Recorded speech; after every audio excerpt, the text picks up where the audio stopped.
Hello viewers, இன்னைக்கு நம்ம பார்க்க போறது Kaiju number 8 season 2 episode 3 part 2.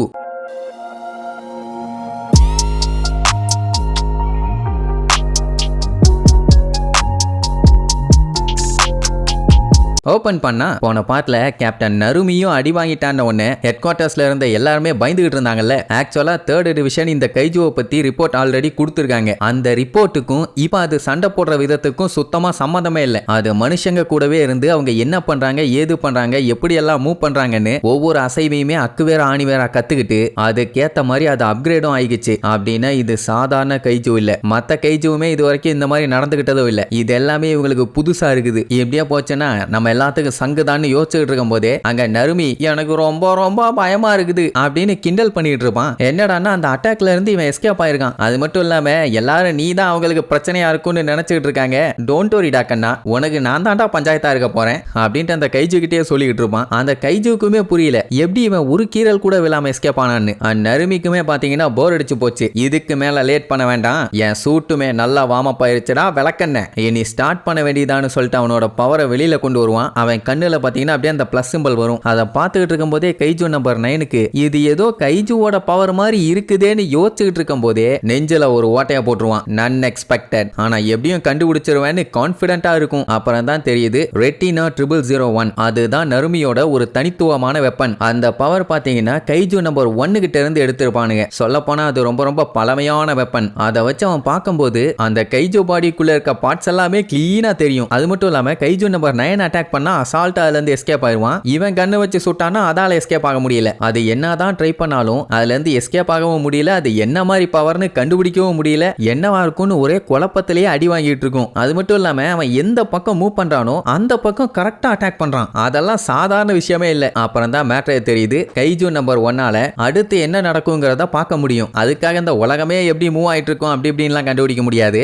இப்ப இந்த கைஜுவை பார்க்கறானா அதோட பாடிக்குள்ள சிக்னல்ஸ் போயிட்டு இருக்கும்ல, அந்த சிக்னல் மூளையில இருந்து தானே போகும். அந்த சிக்னலை இவனால கிளீனாவே பார்க்க முடியும். அப்படி இருக்கும்போது அடுத்து அவன் எங்க மூவ் பண்றான் ஈஸியா கண்டுபிடிச்சிடலாமே. அப்படித்தான் நம்ம பையன் இப்ப பொழந்து கட்டிட்டு இருக்கான். கைஜு நம்பர் 1 கிட்ட மாட்டினவன்லாம் இது வரைக்கும் தப்பிச்சதே இல்லை. அந்த அளவுக்கு ஈஸியா கண்டுபிடிச்சு அட்டாக் பண்ணும். அப்படித்தான் இப்ப நம்ம பையன் போட்டு பொழந்து கட்டிட்டு இருக்கான். எப்படியே சண்டை போயிட்டு இருக்கும் போது அதோட கோர் எங்க இருக்குன்னு கரெக்டா கண்டுபிடிச்சிட்டான். அதை அட்டாக் பண்ணா சோலி முடிஞ்சதுன்னு சொல்லி கைஜு நம்பர் 9ஆல கண்டுபிடிக்க முடியாத அளவுக்கு வேகமா இப்படிக்கா அப்படிக்கான்னு மூவ் பண்ணி துண்டு துண்டா வெட்டி வீசிடுவான். அந்த இடமே புகை மண்டலமாயிரும். அது மட்டும் இல்லாம ஹெட் குவார்ட்டர்ஸ்ல இருக்கவங்க எல்லாம் பார்த்துட்டு சூப்பர் அப்படி இப்படின்னு என்ஜாய் பண்ணிட்டு இருப்பாங்க. மாஸ் காட்டிட்டானா இப்ப ஒரு பஞ்சாயத்து ஓவர். ஆனா இன்னொரு கைஜு நம்பர் 9 இருக்குது. கஃப்கா தான் இப்ப சண்டை போட்டாகணும். ஒன் டர்ன் தான் விட்டுறாதங்கிற மாதிரி சொல்லுவாங்க. அவன் முக்கிட்டு இருப்பான். எவ்வளவு நேரத்துக்கு தான் கிக்கரும் அட்டாக் பண்ணிக்கிட்டே இருப்பான். இவ எவ்வளவுதான் அட்டாக் பண்ணாலும் திருப்பி திருப்பி அவன் முளைச்சு வந்து இவளை அட்டாக் பண்ணிக்கிட்டே இருக்கான். டயர்ட் ஆனதுனால அவளால ஒழுங்கா சண்டை போட முடியல. அந்த கேப்பை யூஸ் பண்ணி கஃப்காவை அட்டாக் பண்ணுவான். ஒரு அட்டாக் கூட மிஸ் ஆகாம பாடியில ஏகப்பட்ட பஞ்சர் தெரிச்சு போய் விழுவான். இப்ப என்னன்னா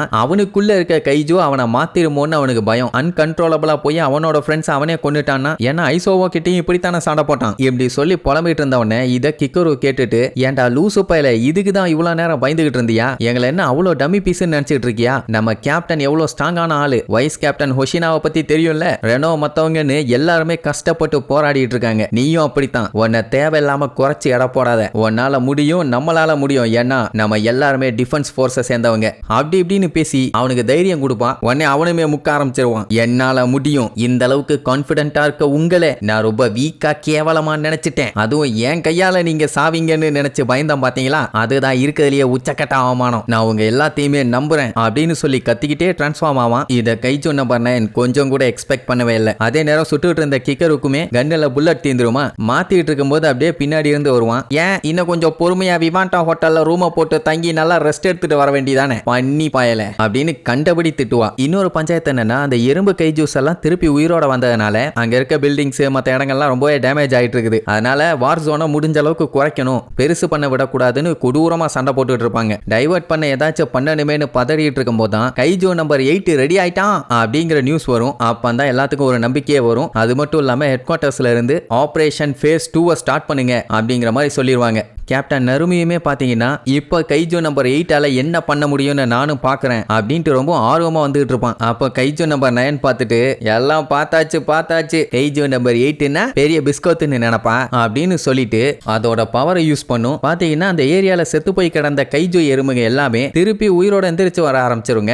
அந்த கைஜோ நம்பர் 9 ஒரு எறும்புக்கு மேல நின்றுட்டு இருந்தான்ல, அதுக்கு இப்ப ரெக்கையெல்லாம் முளைச்சு பறக்கிறதுக்கு ரெடி ஆயிருச்சு. இப்ப தான் மேட்டரே தெரியுது, இவ்வளவு நேரம் அதோட பவர்ஸ் எல்லாத்தையுமே உள்ள ஹைட் பண்ணி வச்சிருந்திருக்குது. சோ கிக்கரு பார்த்துட்டு ஷாக்ல இருப்பான். ஆனா நம்ம கஃப்கா ரொம்ப நன்றி கிக்கரு, நீ பண்ண ஹெல்ப்னால தான் நான் இப்ப மறுபடியும் பழையபடி ஃபார்முக்கு வந்துட்டேன். உங்க எல்லாத்தையுமே நான் குறைச்சி எடை போட்டது என்னோட தப்பு தான்ப்பா. பேசிட்டு இருக்க நேரம் இல்லடா மாங்க மாட்டேன்னு ஒண்ணு. சரி ஓகேமா, பின்னாடி இருக்க அந்த புள்ள பூச்சி எல்லாம் நீ பாத்துக்க, பின்னாடி இருக்க அந்த புடலங்கா மாட்டேன் நான் பாத்துக்கிறேன் அப்படின்னு ஒண்ணு. என்ன பார்த்தா என்ன டம்மி பீஸ் மாதிரி தெரியுதாடா சொம்ப பயல. சரி பரவாயில்ல, இதுகளை நான் பாத்துக்கிறேன். ஆனா தேவையில்லாம அவங்கிட்ட போய் தோத்துட்டு வந்துடாத, அப்புறம் உன் தலையை கழட்டி உன் கையிலேயே கொடுத்துருவேன்னு சொல்லிட்டு போவான். ரொம்ப கோவப்படுறாளே, ஒன்னும் கவலைப்படாத, ரொம்ப ஓவரா பேசிட்டான், நான் நெருப்பா போய் அவனுக்கு செருப்படி கொடுக்குறேன் அப்படின்ட்டு மின்னல் வேகத்துல போவான். பட் அந்த கைஜோ நம்பர் 9 அதை பத்தி எல்லாம் கவலைப்படவே இல்லை. ஒன்னால தான்டா நான் நிறைய விஷயம் கத்துக்கிட்டேன். போன டைம் உன் அட்டாக் எல்லாம் ஒர்க் அவுட் ஆச்சு, ஆனா இந்த டைம் வேலைக்கே ஆகாது, ஏன்னா எனக்கு தான் தெரியுமே நீ எப்படி அட்டாக் பண்ணுவேன்னு அப்படின்னு சொல்லிட்டு இருக்கும் போதே